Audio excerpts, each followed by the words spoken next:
Good evening, everyone. I'd like to call to order our August 8th, 2025 meeting of the Ascension Parish Council. I'm going to ask Mr. Joseph if you would please lead us in the invocation and pledge of allegiance.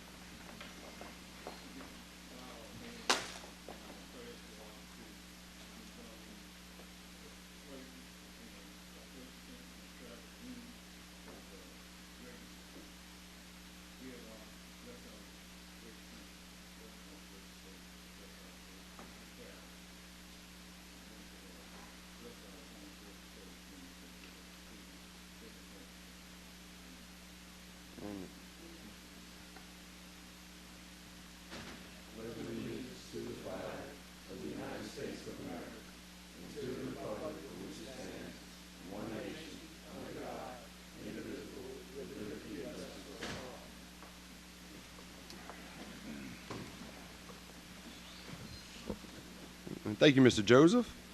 We are moving on to item number 2, which is roll call. Ms. Secretary, we are missing Mr. Turner. All other members are present. Agenda item number 3, Chair's addition. The Chair has no additions tonight.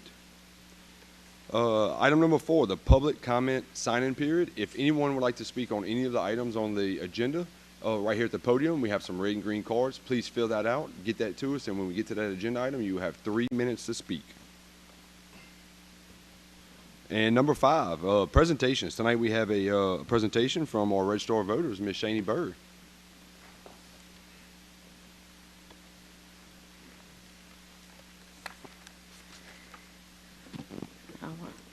Is this okay? Thank y'all. I'm Shani Berg. I'm y'all's Registrar of Voters. I really appreciate the time this evening to talk with y'all about what's coming up in elections, because it's going to be a big deal, and I think it's going to confuse some of our voters. So I'd like to try and get ahead of it and just kind of explain a little bit about it, let you ask some questions if you have questions about it. There's a lot of changes coming up for elections, and the biggest change is going to start next year, and that's closed party primaries. First, I want to talk about mainly it's the Democratic and Republican Party. Most people are aware that the independent party is no longer. So if you were registered as an independent voter, you're now going to be registered as a no-party voter. A lot of people that come into the office that register as independent, they automatically think that means they're independent of the Republican and the Democratic. They don't realize the independent is a party itself. So that's why I think the state went to changing everyone that's independent to a no-party voter, which means you are not affiliated with any party. And that's going to be a big deal when it comes to the elections next year.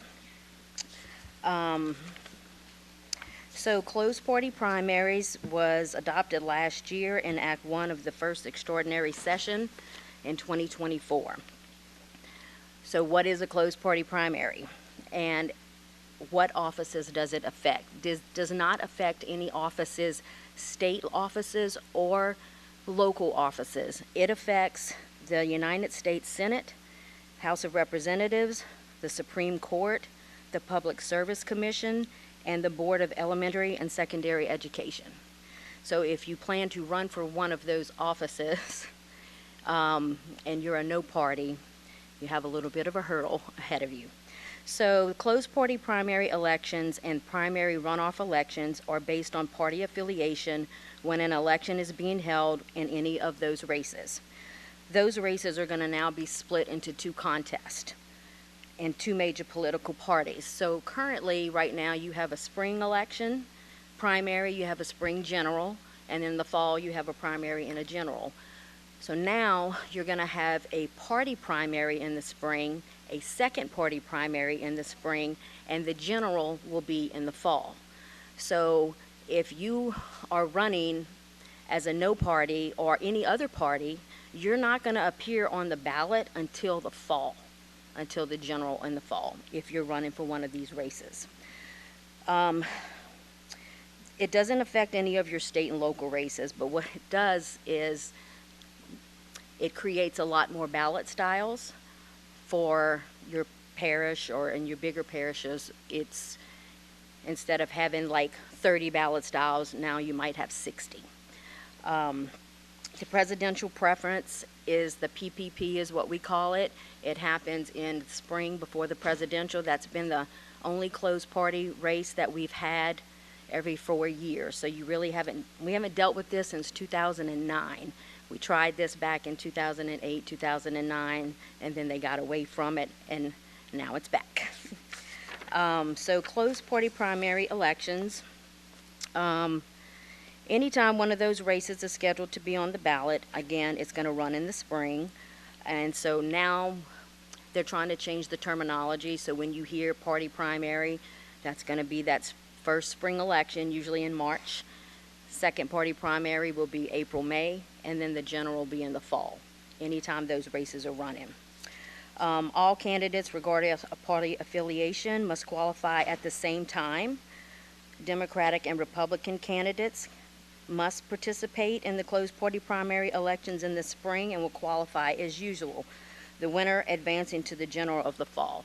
So what that means is if you have 4 Republicans and 4 Democrats, they're all going to be on that first ballot in the spring, the party primary. The runoff of that will be the second party primary. So you'll have 2 of each. And then the winner of that, you'll have 1 Republican, 1 Democratic on the ballot in the fall, on the general, along with anybody else that qualified of another party, whether it's no party, Green Party, Reform Party, birthday party, whatever. So you won't get to be on, I mean, that affects a lot of your campaign because you're not going to be on that ballot in the spring. So something to note if you're going to plan to run for one of those offices. So all other party candidates, including no party unaffiliated voters, are going to have to qualify by a nominating petition. And that would advance them to the general, now held in the fall, and they will not appear in the spring. The nominating petition must be certified by the registrar of voters prior to qualifying for the spring, almost a year in advance. So the nominating petitions start 120 days prior to qualifying for closed party offices. So who has to use a nominating petition? Any candidate affiliated with a political party other than the Democratic or Republican Party are required to qualify with a nominating petition. This includes anyone registered as no party. All signatures on the nominating petition must be of the same party. So if you have a congressional race and part of it's in Ascension, part of it's in St. James, part of it's in Assumption, you have to get so many signatures of voters that are registered in the party that you are running as or a no party. They can't be registered as a Democratic or Republican, and we have to verify that. So it's a lot. So those candidates don't pay a qualifying fee. They have to qualify by that petition. The Democrats and the Republicans, they have the option to qualify by a nominating petition, or they can pay the fee as usual. But if they choose to do a petition, which I doubt, they have to have signatures from that party. And the number of signatures that are needed for the United States Senate and Congress, you're going to need 2,500 signatures. If you're the United States Representative, it's 750 signatures. The Louisiana Supreme Court is 1,000 signatures. The Public Service Commission is 1,000 signatures. And the Bessie Board, State Board of Elementary and Secondary Education, is 1,000 signatures. Next year, like I said, is our first closed party election. Candidates can start collecting signatures on September 16th of this year. And they have to, the signatures must be from voters as a no party unaffiliated or the party that the candidate is affiliated with on the ballot. So if you're running for Bessie as the Green Party, then the signatures on your nominating petition must be from voters registered as Green Party or no party and be registered in the district that that race is running. So 2026, our first closed party primary elections. In 26, we're going to have the U.S. Senate, U.S. Representative, and the Public Service Commission. So any other races that are on the ballot, they're going to be on everybody's ballot. So qualifying for next year's closed party is January 14th, 15th, and 16th. So if you're qualifying by nominating petition, that means you have to start getting signatures this year in September, and you have until December 17th. And then you turn that into my office, and I've got like 3 weeks to verify the party affiliation and the signatures. In 2027, our closed party will be the BESI, a Board of Elementary and Secondary Education. And in 2028, for the presidential preference primary, that's going to still run as it always has in the spring. But then your races that are going to be closed party are going to be the U.S. Senate, U.S. Rep, and the Supreme Court. So voting in the closed party primary elections, what does this mean? So when you come into my office, I'm going to look you up. If you come to early vote, if you're a Democrat, you'll get the Democratic ballot. So you'll get anybody that's registered as a Democrat, running as a Democrat, and then you'll get all the local races, no matter what party affiliation, it doesn't matter. Same thing for Republicans, you'll get the Republican ballot. If you're no party, you're going to get a choice. And you're going to have to now fill out a declaration of ballot choice form. So you will have to indicate, do you want the Republican ballot, the Democratic ballot, or the unaffiliated no party ballot? So however you vote in that first primary election, you have to vote the same way for the second. If you are registered as no party, then you can vote as a no party in the first primary, and then for the second primary, if you want to choose at that point to vote Republican or Democrat, you can. And that won't matter in the fall. So it's going to leave, I think, a lot of voters a little confused and figuring out, why do they have to fill out this form? Don't shoot the messenger. I put in here, just for your information, we have 84,979 registered voters in Ascension Parish, and that is both active and inactive. I put in here how many voters are Democrat and Republican. For the Senate, your Republican, your Supreme Court, the PSC, and the BESI, just for your information. I also asked the state to run me a report of how many independent voters we had in each of your districts and how many no-party voters we had in each of your districts. So now those two numbers are going to be combined, and now that's how many no-party unaffiliated voters that you have in each one of your districts. So if you want, that information is helpful. And you can always call my office, y'all. I can run numbers for you if ever you need me to do that. I'm happy to do that. Yep, absolutely. Mr. Beatty. So, I see here it says the no party voters can choose which party primary to participate in. Mm-hmm. How is that tracked? So if they have a runoff and the no party chose to vote Republican for the close, if there's a runoff and the Republican, how do they know a no party that didn't vote for a Democrat in the past? Is it a new roll that has to get printed? Our whole registration system had to be rewritten to accommodate for that. So when you come in, if you're coming in to early vote with me, then if you have to fill out that declaration form, we take that form, and then now we have a drop down to choose what you chose to vote in that party primary. Okay. So that's how it's tracked. So if you have a runoff. That's how we're going to track it. And so at the end of the day, so currently we have to balance at the end of every day of early voting. I check my signatures against how many votes are on the machines against the report that's run in our system. Now I've got to check how many, I have to look at all these declaration forms, and I have to balance with those and make sure that, I have one accounted for every person that came in and had to fill one out. So it adds a whole nother layer for our office, and a lot of extra work. I guess my next question is, what are you guys looking at for staffing? I mean, are you going to be able to accomplish it with your current staffing levels?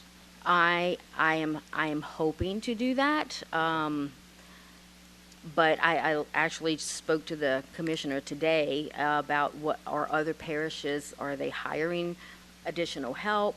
Or is the state gonna, I can get a part-time person to come help, and the state will pay that. But we have a whole lot more coming other than this, and I'm gonna get to that in a minute. Understood. But You've yes. answered my question. I appreciate it. No problem. Thank you. Any questions, please ask. This is confused. This was a lot for us to digest. I've been sitting in closed party training camps with the Secretary of State's office to try and understand this. We've been helping them create the forms to try and make them as simple as possible for the voters, because I just know that when the voters come in and they may be registered as a Republican, but their uncle's on the ballot and they're running as a Democrat, and they can't vote for them. So that's going to be a problem. There's nothing in the law that says you cannot change your party. You can change your party and change it back as many times as you want. It doesn't matter. You just go online and change it. But you have to remember the close of books. So you have a 30-day in-person close of books. So 30 days before the election is the in-person close of books. And then there's an additional 10 days that you can register or change something on your registration. And you have, and that's 20 days before Election Day. So it's a lot to keep up with. It's a lot to keep up with. So I already have a lot of people coming in to change their party. They're changing it to no party because they want that choice. They want to have that option. I don't blame them. So again, like I said, no party voters are going to have to complete a declaration of ballot choice form. That form does not change your voter registration. So if you choose to vote Democrat or Republican on that form, that doesn't change it on your voter registration. That just means that's the ballot that you're choosing to vote for that election. So that's really important. I think a lot of people thought that was going to change their voter record, but it does not. Let's see. The form will be used by the election officials to select the voter's choice. And then, like I said, no party voters will get to choose how they want to vote. So that next page for y'all is the declaration forms, and that's what they look like. There's one for absentee voting by mail, there's one for early voting, and then there's one for election day. So, it's for big elections, it's going to slow down the lines a little bit. Not looking forward to that. So, and they also, I just put in here the Go Vote app. They also updated that to accommodate for people that are registered as no party, so that you will be allowed to see a sample ballot of the Republican, the Democrat, and the no party ballot through the Go Vote app. If you don't have that app during election times, it is extremely helpful, and it will tell you anything and everything you need to know. I strongly recommend it. So, additional information surrounding elections. So 2026, the congressional ballot. Once every decade, a large number of offices fall on the same ballot due to different term length, and it produces some of the largest ballots statewide. We used to call it the 10-year storm. And to put that in perspective, and last year for the presidential, we had around 600 or 700 races statewide. Next year, we're going to have over 2,700 races statewide. And it's because, like, all your judges' terms are limiting, and it's like the justice of the peace, the constables. It just so happens that they all fall at that same time, and it happens like once every 10 years, once a decade. So that's going to be a huge ballot, but I honestly anticipate that our ballot, the big one, probably will be in 2027. So I've listed all the races for y'all so you could see what's going to be closed in 26, what's running and going to be closed in 27. So 27 for us, we have the governor, lieutenant governor, attorney general, treasurer, commissioner of agriculture, commissioner of insurance, state senate, state rep, sheriff, clerk of court, assessor, coroner, parish president, parish council. So hopefully y'all don't have a lot of opposition, so we don't have so many races on the ballot. So a lot of other things to look for, changes that are coming. We're getting new early voting booths with curtains. The state is providing those for us, so this will allow me to get maybe 1 or 2 more machines in my early voting room to accommodate for the longer lines. So I'm hoping that that will help us get the line flowing. I try not to have voters wait in line more than 20 or 30 minutes for big elections. I think we've been pretty successful with that, so I want to continue that trend. The other thing that's changing, and it's changing this election, is our absentee by mail envelope system.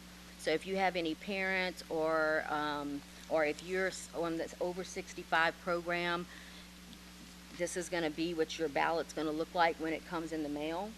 So it's going to be a little bit different. I think the state is trying to have a barcode put on them so that we can track where they are in the mail system, because I get ballots in the mail, y'all, sometimes 2 weeks after the election. I've gotten ballots in the mail a year later.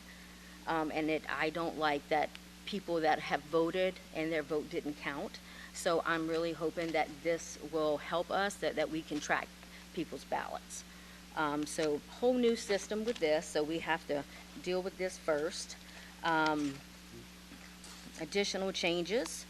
So I am planning to put a voter registration kiosk, and it's just gonna need like a tablet. It doesn't need anything on it but the Go Vote app.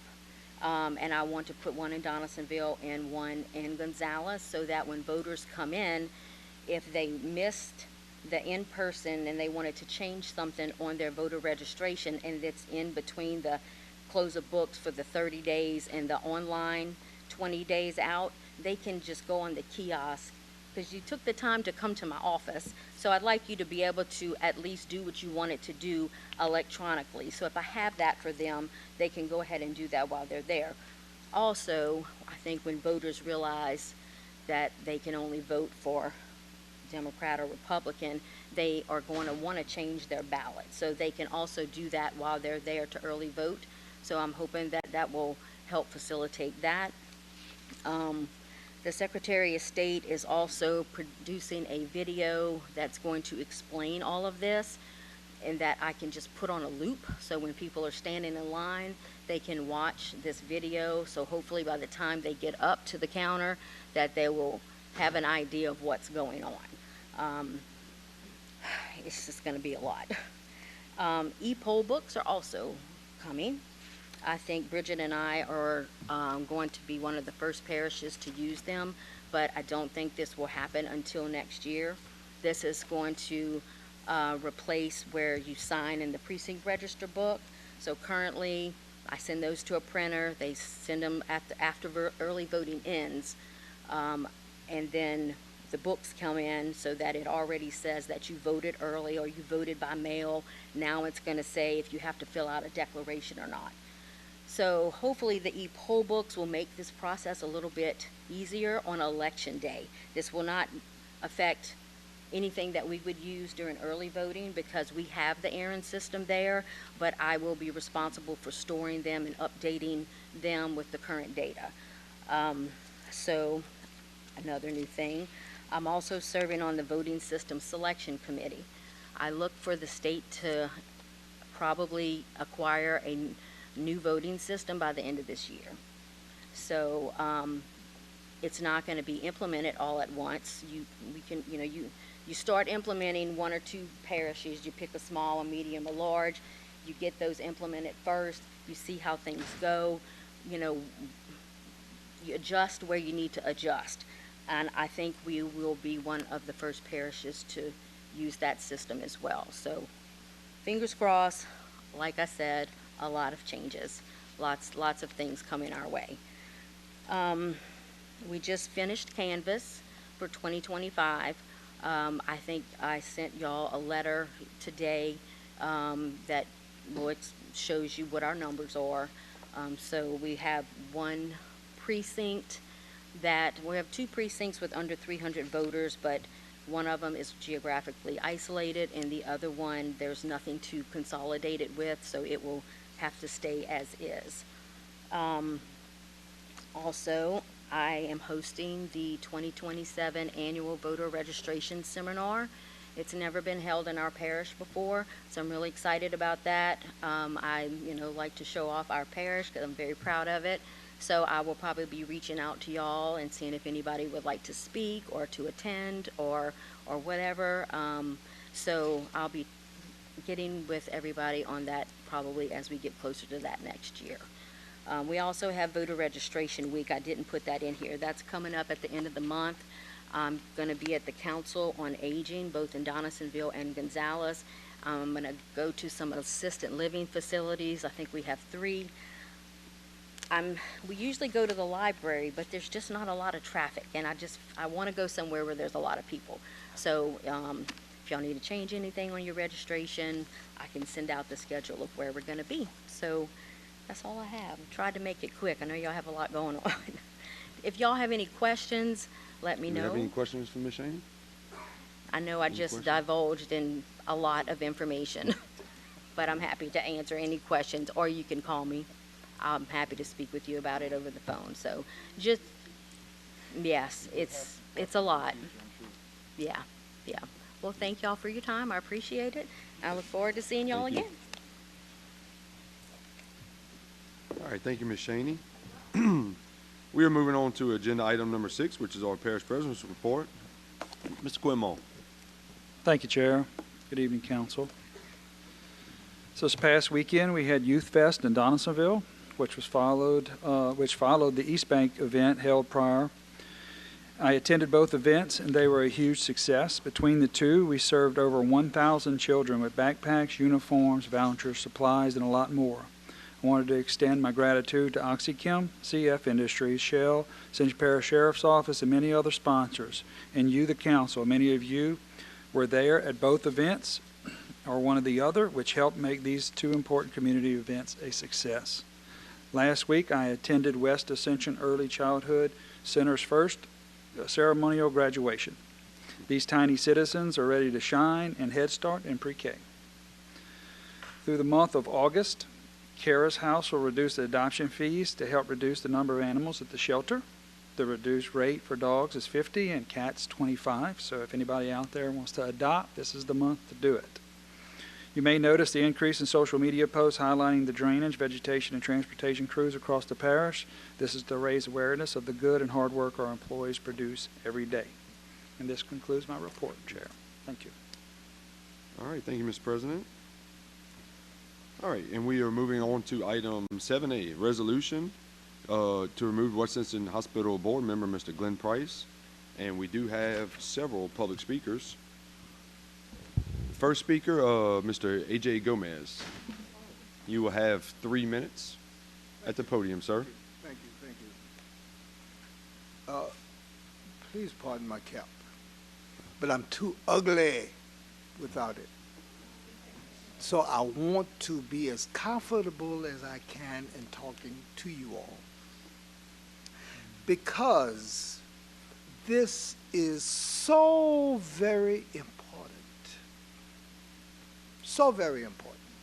I am a former member of Prevost Memorial Hospital Commissioners who was bludgeoned out of office November 23rd, 2023, by some order of this parish council that just came in and sledgehammered us out of existence. For no reason at all. You all said that it was because of something that has, if any impartial arbitrator would look at and judge, it will not be seen as the same thing you all saw it as. So for cause, that cause put us out. And in came a new board. And on that new board, as the vice president was Mr. Glenn Price. Now, I don't have nothing against any black man in this world, because I want to see my whole self is about black people rising above where we have always been because of hands on our heads holding us down. That's been the whole story of it, and it's been false right from the very beginning when the Portuguese and the Spanish first came to Africa and took over black people. We were perfectly fine individuals that God had put here on this earth to marshal the plant life and the animal life, the vegetated state of Africa. He put us here first. But some kind of way, Spain, Portugal saw money in us and enslaved us, and that thing has been with us all the way up until this day. Well, let me tell you something. We ain't so bad that we can't see stupidity in having Mr. Glenn Price be somebody who was at that time convicted, having pled guilty to, well, I don't know what it was, but he had pled guilty at the time to some serious, being a, what do you want to call it? Being a con man in a junkyard scheme.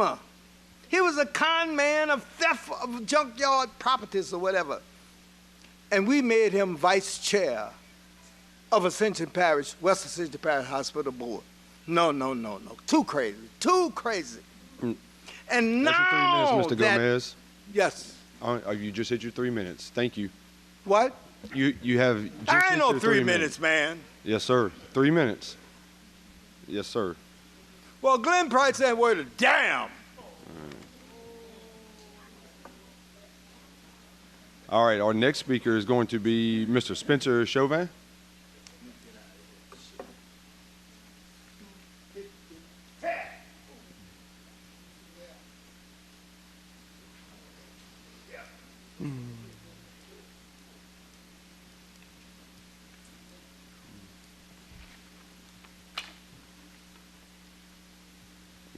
How you doing? How are you? All right. I'd like to thank the council for allowing me to speak tonight. My name is Spencer Chauvin. I'm one of Henry Chauvin's son. The architect that's been denied for his services performed under the old Prevost Hospital Board. On November 6, 2024, the Advocate published an article that discussed both Mr. Price's criminal allegations as well as the non-payment of Henry services. Mr. Cartwright asked Chairman Dawson about the hospital and why he hadn't paid Henry, and in part his response was as follows, quote, "The board couldn't find evidence that the work had been done, and the architectural bill didn't include any verification or information of the alleged work performed," end quote. This was an absurd response, being that both Henry and I had gone to the very first meeting of the new hospital board held back in December of 2023. For this meeting, the sole purpose of Henry being placed on that agenda was for him to walk the board through some of the history of his work, showing them the contract, showing them the drawings, open a discussion, to answer any potential questions that they may have had for him concerning the plans he worked on for years. Henry believed he had essentially shown them evidence for the work that had been done. Because of that absurd response to the article, Henry and I immediately requested a copy of the video recording of that meeting to show otherwise. After multiple public record requests to the hospital, we were informed that the video recording simply didn't exist. During depositions this year, Henry's attorney asked the Prevost CEO if he tried to locate this particular video, and under oath, he replied in part with, quote, "We have responded with everything we had," end quote. After much frustration due to the hospital denying that many things didn't exist, such as simple emails between the chairman and vice chairman, amongst other documents, I resorted to requesting emails on the Ascension Parish government side, including emails between Chairman Dawson and ex-parish council members. It was in those particular emails that we miraculously found this non-existent video. In the email exchange between Councilman Terry Cazzo and Chairman Dawson, Mr. Dawson had transmitted a Dropbox link to all of the hospital board members as well as other individuals. I don't know whether they lied about it or lost it, but either way it proves Chairman Dawson is unfit for his role. Is that it? No. My concern is that the council will stop investigating this hospital board once a resolution with Mr. Price has been decided. The removal of Mr. Price would simply be scratching the surface in regards to the unsavory tactics being used by this board during the lawsuit. and I humbly ask that this council consider a deeper dive into the entire Prevost Hospital Board and executive staff. I look forward to personally and individually meeting with you in the near future on other recent findings of these stonewalling tactics, and I thank you for your time. Thank you. And I have the video on jump drives if you guys care to see them. Okay. So, Like there's drives for us in there? yeah, for each Oh, one of you, if okay. you wanted, I could just give them to you. Okay.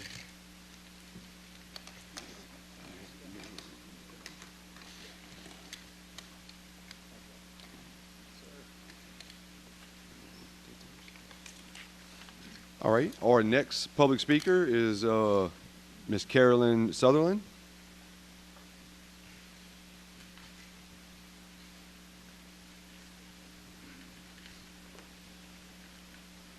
Good evening.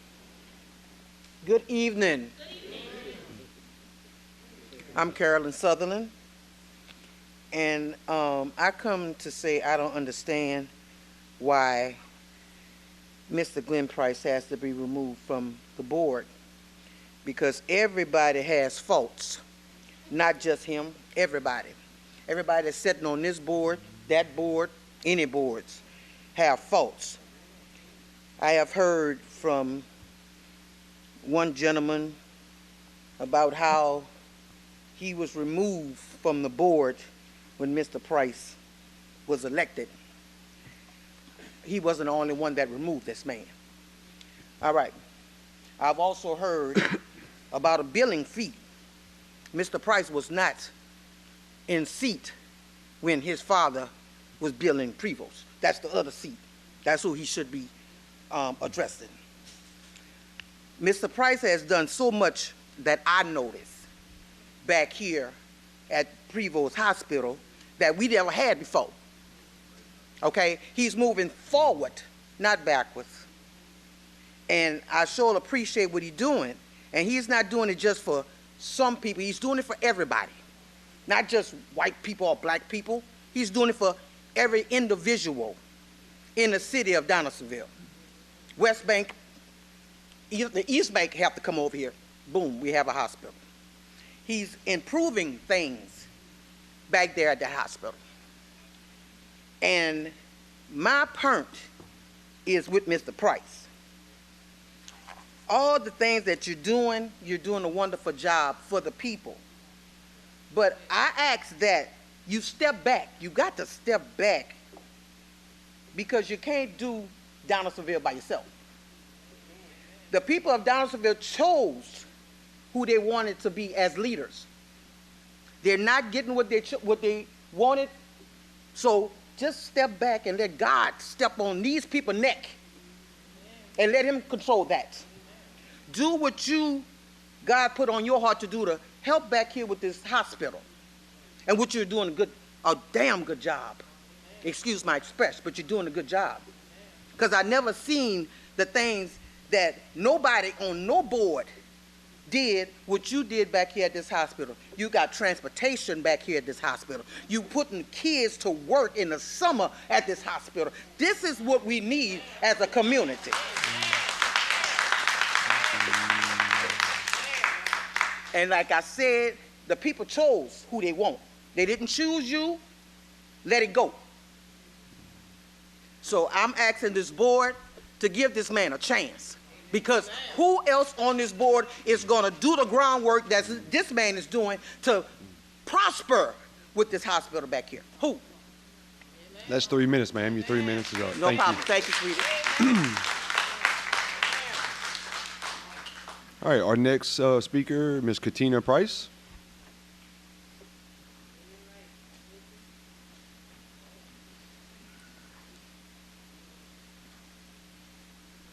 Greetings to you all. I'm here today to humbly ask you to be fair when it comes to this voting, when it comes to voting Mr. Glenn off of this board, because he's an asset in this community. He works hard for the people here. It just, I'm very emotional, but nothing he's done. He's been arrested for a few things, but he has not been convicted of anything. So give him his chance.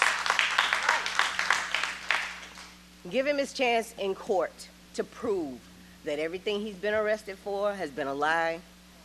So just be fair when it comes to him. That's it. Y'all have a good day.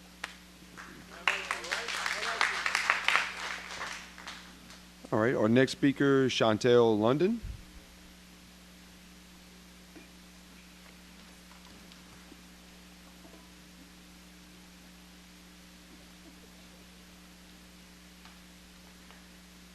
Just like Miss Katina said, I'm Chantel, and I just know that, this man has been doing the work. He's been doing it prior to any title, any position, even when he wasn't on the board.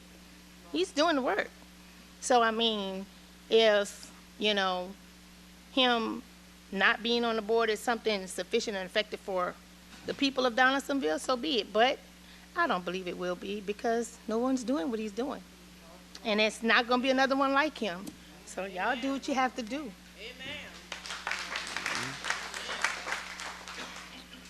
All right, our next speaker, Ms. Tanya Mitchell.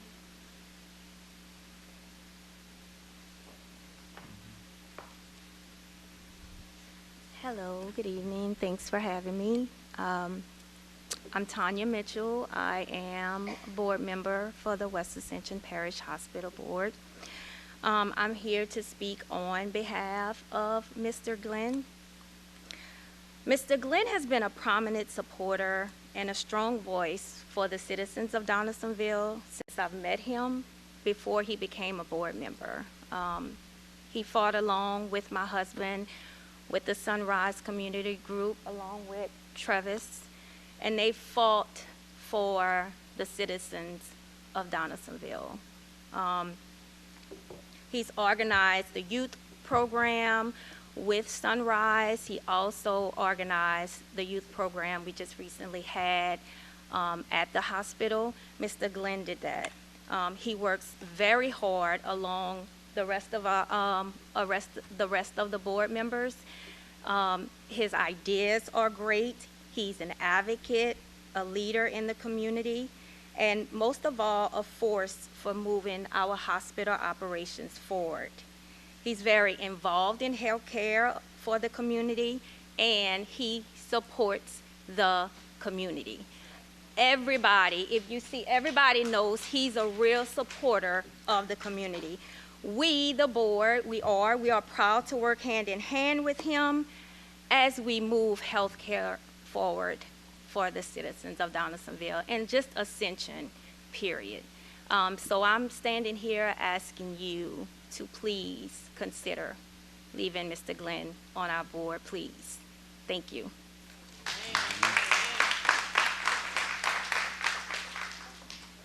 Next speaker, Mr. Jason Walker.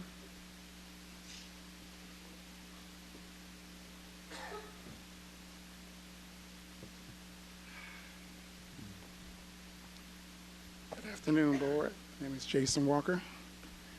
I've been a part of the Sunrise Group with Mr. Glenn for 5 years.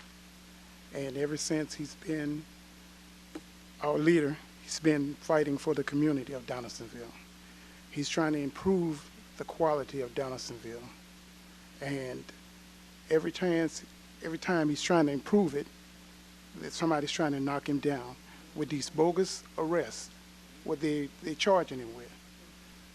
He's not been convicted of anything, but he's being charged with all of these arrests to get him to step down. There's no one else in Donaldsonville that I see that is fighting for us. So we need this leader. And if I think back, we had a great leader. His name was Martin Luther King. And every chance he got, they was trying to arrest him to break him down. So give this man an opportunity to keep on fighting for us in Donaldsonville. Thank you.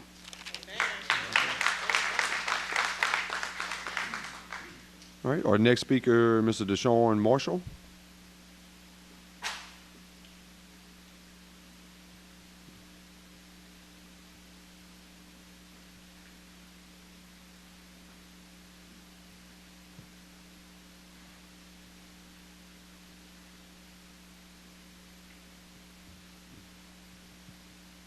Good evening. My name is Deshaun Marshall. Glenn Price got me a job at the hospital, and when I ain't had no opportunity, he give me an opportunity, because in Donaldsonville we ain't got no opportunity out here, and I just beg you, please don't take him from the hospital. Thank you. Thank you.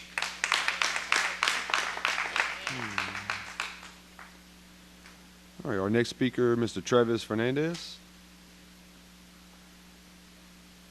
Good evening. My name is Travis Fernandez. I'm the Vice Chairman of Sunrise Community Group. I want you to know, when we started this journey, it was the willingness to work with others. But after submitting ideas to our locals, and that's in office, that nobody listened to us. That's how the group started. The group started with nobody listened. We're going to do our own thing. We're going to reach out to the community. We're going to let them know what's going on in the community.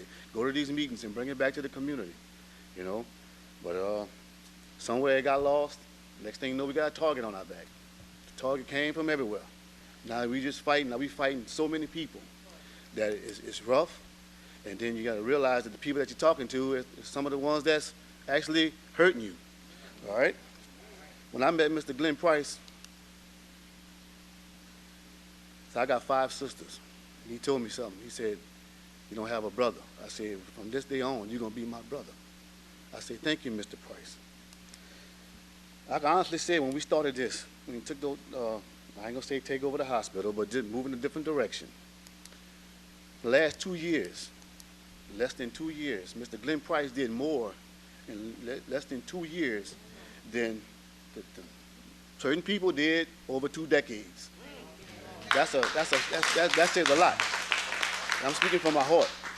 It's hard for me to turn my back on a guy that's never been convicted of any and I ask that you give him his day in court and table this matter. Give him a chance. Give him a chance to prove himself, because we got two different sides here. Don't ever believe what somebody tell you. You reach out to both sides, and then you make your decision on who you want to go with. Everybody believing the other side and not giving this man a chance. So it's hard. It's hard for me. It's hard. It's really hard. And it's hard for me to even stand up here and say this, but look, I appreciate Mr. Glenn for staying and fighting. Because if you notice, they had a lot of people that fought, not really fought, tried to change, and they left. This the only man I seen stayed. Stayed. After all the arrests, after all this stuff beaten down, social media, everything, he stayed. Just that in itself says a lot to me. And all I ask is to table this matter until he get his day in court, and then y'all decide, y'all make y'all decision for that. But I like to appreciate, I think the board, all the board members, they're doing a fantastic job back there. Healthcare done changed, you know, and it's real nice. It's real nice. And it's a bright future for these kids and everything. I appreciate y'all time, and thank you.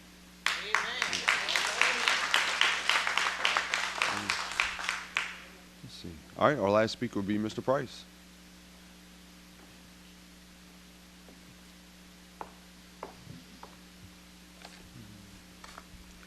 Good evening, Council. And I want to thank everyone that's here today that came here to give me your support. I appreciate all the comments that were made. They were heart-moving. Council, I just want to say to you today that you have in this resolution to remove me from the hospital board.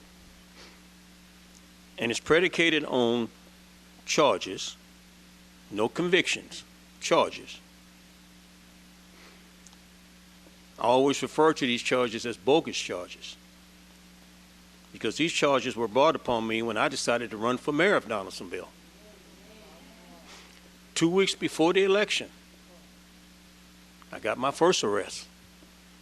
It was based on me supposedly had stolen something or had something stolen in my possession. They had a search warrant, searched everything, didn't find anything. A week later, they come back and arrested me again. This time they arrest me for money laundering. if you know me, I live on a very small budget. I had a little small business, but I sure didn't have no money to launder. And then this most recent charge, sitting at home, relaxing with my grandson, and the sheriff deputies knocked on the door, and last thing I thought, they were there to arrest me for anything, because I've been walking on pins and needles, just waiting to have my day in court. And then the officer told me, Mr. Price, we're here to arrest you for obstruction of justice. I said, please, this can't be real. I blinked my eyes, and I had to be dreaming. But it was real. And what was that predicated on? That was predicated on the previous charges back in October of 2024. So 10 months later, you carved out of that now, and now you charge me with obstruction of justice. My understanding was they were trying to actually get the judge to give me a high bond, something that my family and my friends couldn't afford to pay. So instead of me standing here today, I'll be sitting in the Ascension Parish jail until I finally got to my court date. But the judge didn't do that. He came back with a reasonable bond. And each time I was able to bond out from these bogus charges. I know you've been asked to vote on my removal from this hospital board before you got here today. I know you've been asked to give a commitment. And I believe that when you got here today, your mind was already made up that you were going to vote to remove me. But do you know anything about me? Do you know anything about these charges that these people have on me? So let me just tell you a few things you don't know. Everybody knows Chuck Long. Chuck Long is the first ADA, the Assistant District Attorney with the 23rd District Attorney's Office. Chuck Long is also the City Attorney for the City of Donaldsonville. Did you all know back in October, after I had those charges heaped on me, Mr. Chuck Long mailed out a postcard to all the residents. We have the documentation right here. Paid $3,308.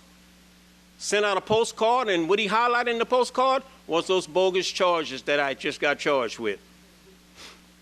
Did you know that Chuck Long couldn't get an assistant district attorney in the 23rd District Attorney's Office to actually take my case? I think it's like 14 to 15 ADAs. He had to actually get this assigned to a ADA out of St. James. That's a part of the district, but out of St. James. Nobody wanted this case because most of the ADAs knew how ridiculous it was. Did you know that they did not bill me from the district attorney's office? They didn't bill me until a day before the deadline, which was in March. So remember, I was originally charged in October, but they waited. You know why? Because they were struggling with it. They couldn't get nobody to take the case, and the case had so many issues with it. So why is Chuck Long so vicious as it concerns me? Well, him and his cronies, they have reasons. One is Chuck Long thought if I was elected mayor, I was going to now end this realm with his family being the city attorney for Donaldsonville for now over 30 years. Which I did thought we needed some changes, but I did not say that we was going to do anything concerning him. But he sure came after me. But let's look at the law, counsel, please. Louisiana does have statutory law that speaks to removing a public board member. Title 37, Section 2656.1 says, and some of the guidelines are, that a board member can be removed for dereliction of his or her duty. I want to thank everybody here today because everybody here today spoke about the hard work that I put in and day out at the hospital. So we could take a situation that had fell apart, that was no longer providing quality health care. Matter of fact, most of our residents didn't use Prevo for medical services. Mr. Price, your 5 minutes is up. Okay, really? Mm-hmm. Okay, well, I'll tell you what then. I'll sit. I just had to show you all this. This is our master plan drawing for our new hospital facility that we're going to build in Donaldsonville, Louisiana.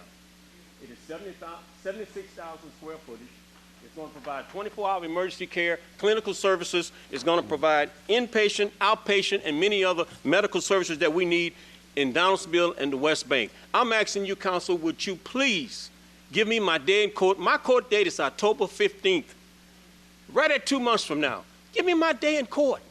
Why would you judge me today and prosecute me today on these bogus political charges?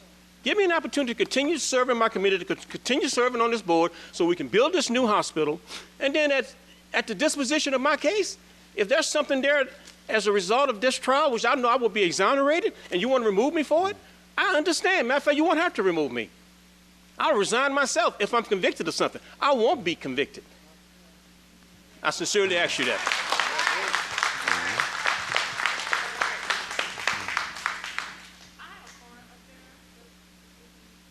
You have a card up here? What's your name, ma'am?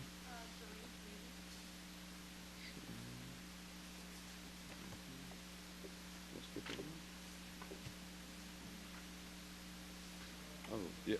No, I'm sorry. It was stuck to another one. Miss Cherie Levy.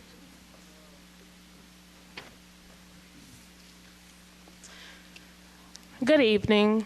My name is Cherie Mitchell-Levy, and I am also one of the commissioners for the West Ascension Hospital Board. And I am here to for Mr. Glenn Price, just to speak about some of the great things he has led with us, and to highlight some of the great work we have done. When I heard that he was going to be removed, my first question was on what grounds? Because that was important to me. And I follow rules, I follow the law, and I believe in justice. And so that was my first question, and that wasn't clear to me. My second question was, I knew about the charges because it's everywhere, but that was not a conviction. So my question is, how do you have charges and give a consequence or a sentence before you are convicted? And I struggle with that. I'm all for doing the right thing, but I just want to make sure that we are doing the right thing, not by man, but by God. That's important to me because that's who I'm spiritually connected to. I don't have to answer to man. I have to answer to God. And so I struggle with that. To get up here today, it has to be important to me because of my connection with God.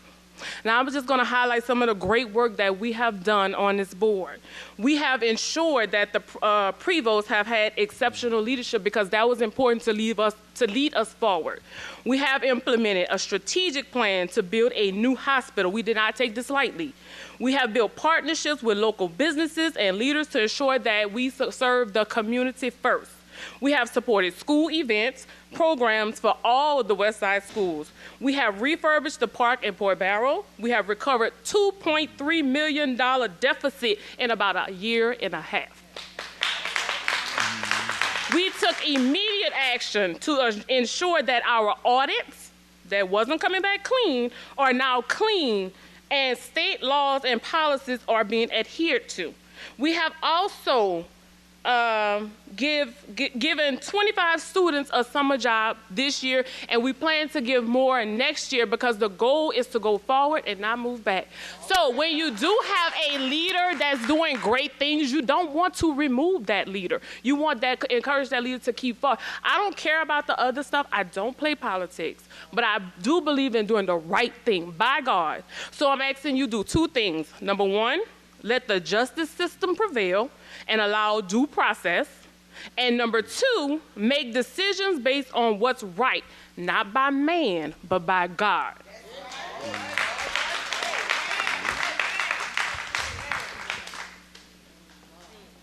All right, that is all of our public speakers. Would anyone like to make a comment? Yes, Mr. Joseph. Yes, Mr. Chairman, I would like to make a substitute motion to this resolution that we extend the time length of this resolution, or vote for this resolution to November, the first meeting in November.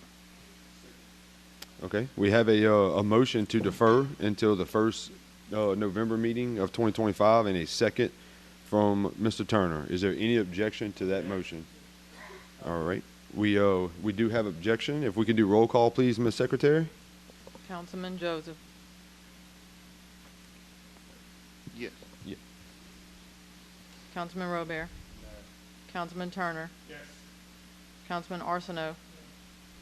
Councilman Varnado. No. Councilman Hillingsbeck. Councilwoman Alonso. Councilman Cullen. No. Councilwoman Starr. Councilman PT. No.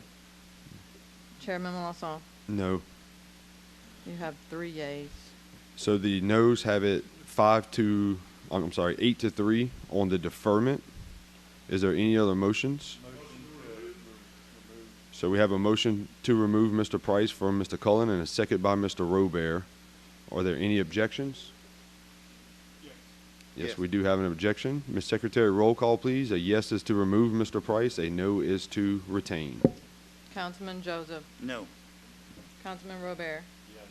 Councilman Turner. No. Councilman Arsenault. Councilman Varnado. Yes. Councilman Hillingsbeck. Councilwoman Alonso. Councilman Cullen. Yes. Councilwoman Starr. Councilman PT. Yes. Chairman Melanson. Yes. So with a vote of 8 to 3, Mr. Price is hereby removed from the West Ascension Hospital Board. All right. Moving on to item 8A, the introduction of ordinance. This is not over with. Yeah. And as a matter of fact, I do see some racism here. We'll get sued too. All right. All right, item 8A, introduction of an ordinance to update the Lamar Dixon Center rental fees. Motion introduced by Mr. Hillingsbeck. 8B, introduction of an ordinance to amend Ascension Parish zoning map from medium intensity residential district to mixed use 2 district. Zoning review ID PZ-3697.25, lot A and B of the Jeanette Cross property for Sean Cook. Motion introduced by Mr. PT. 8C, introduction of an ordinance to amend Ascension Parish zoning map from conservation district and medium industrial district to heavy industrial district. Ma'am?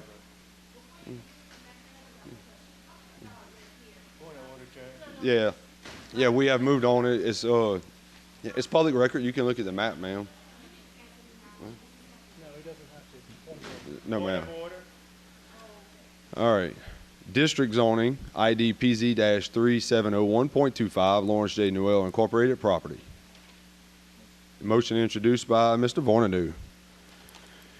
8D, introduction of an ordinance to amend Ascension Parish Code of Ordinances, Chapter 5, Animals and Fowl, Article 3, Animal Control, to prohibit giving away animals as prizes and to add statutory authority to euthanize vicious animals to prevent further harm to the public. Motion introduced by Mr. Vornadu.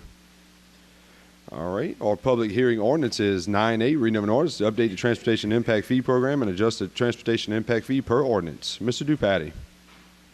Purpose to amend Chapter 19, Roads, Bridges, and Other Public Ways, Article 4, Transportation Impact Fee, Section 19-51, establishment of Transportation Impact Fee Schedule, Paragraphs A and D of the Ascension Parish Code of Ordinances, whereas in May 2023, Duncan and Associates completed a Transportation Impact Fee study for Ascension Parish using a consumption-based model, which proposes to charge a new development the cost of replacing the capacity that it consumes in a major roadway system.